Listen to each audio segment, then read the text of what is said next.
Salut les devs et bienvenue sur la Avengers. Moi, c'est Espérant qui est là.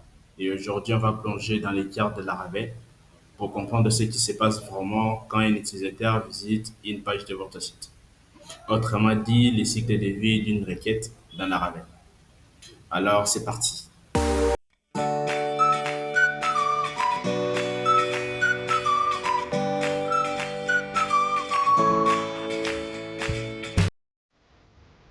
J'ai réservé pour vous un chemin et ensemble, on va les décortiquer.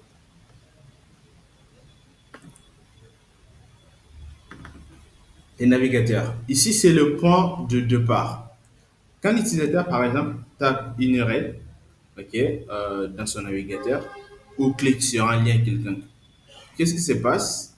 C'est que il envoie une requête HTTP vers ton application Laravel. Si par exemple on envoie une requête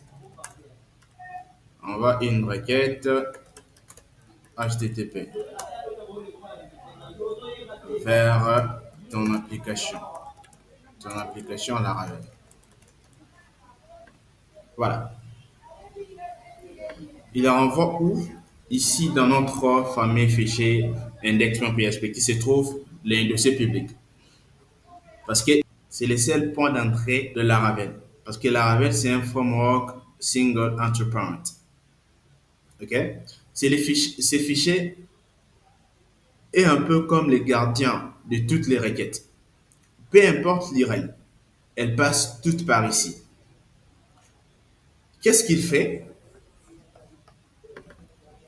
Il charge. Il charge. Il charge l'autoloader, ok?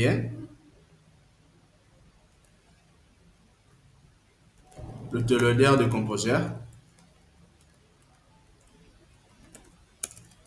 Ensuite,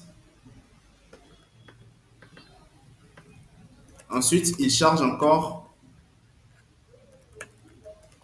l'application via Bootstrap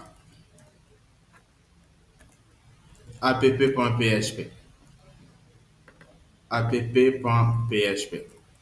On entre un peu dans le code pour voir. On part dans public index. OK? Il charge l'autoloader de Composer. Autrement dit, il charge toute une dépendance. Il charge l'autoloader de Composer. Et ensuite, il charge l'application. Notre application via Bootstrap app.php. OK? Et ici, qu'est-ce qu'il fait? Ici, c'est là où il gère toutes les requêtes de notre application. On rentre maintenant ici. Ici, c'est le deuxième point. Il revient maintenant ici. À partir de Laravel 11, ok, le fichier kernel.php n'existe plus. Tout est configuré dans Bootstrap app.php. C'est ici, c'est le fichier Bootstrap app.php. On y va dans ce fichier Bootstrap app.php. Ce fichier configure les routes. Comme on peut le voir ici, il configure notre route web, le middleware, comme là, les commandes artisans, ici par exemple, dans ces fichiers. Il est considéré comme le tiers même de la configuration en fait. Et ensuite, on passe par la route. Laravel analyse l'URL demandée et cherche une correspondance dans les fichiers de toutes les routes. Ça peut être soit des routes web, ça peut être aussi des routes API. Okay? Si une route correspond, Laravel c'est quel contrôleur ou fonction callback à exécuter. Comme on peut le voir ici, Laravel analyse et cherche notre fichier ici, web.php, il cherche une route qui correspond à la requête HTTP des clients. Ensuite, qu'est-ce qu'il fait? Il retourne juste la vue. Voilà. Et c'est maintenant le middleware. Avant d'exécuter les contrôleurs, Laravel passe la requête dans une chaîne de middleware, comme un checklist.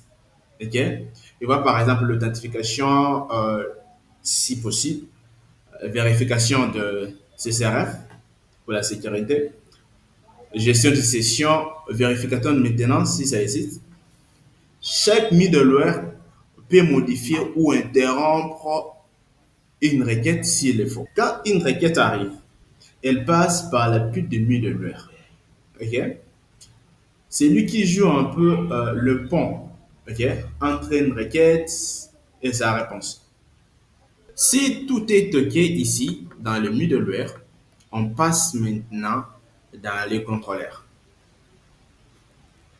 Les contrôleurs, Laravel exécute les contrôleurs ou l'action donnée, ce qu'on appelle communément callback function, défini dans la route. Il peut effectuer par exemple des traitements, il peut renvoyer une view, une réponse JSON, par exemple. Et ensuite, on passe à la réponse. Les contrôleurs retournent une réponse qui peut être une vue HTML, une réponse JSON ou une redirection. Laravel envoie ensuite la réponse au navigateur de l'utilisateur. Voilà un peu le cycle de vie d'une requête en Laravel. Tu sais maintenant exactement ce qui se passe quand une requête est envoyée à ton application Laravel. Si cette vidéo t'a aidé, alors abonne-toi à Laravel. Lâche un pouce bleu, partage avec ta team et dis-moi en commentaire si tu veux qu'on explore les middleware dans la prochaine vidéo. Alors, à très bientôt.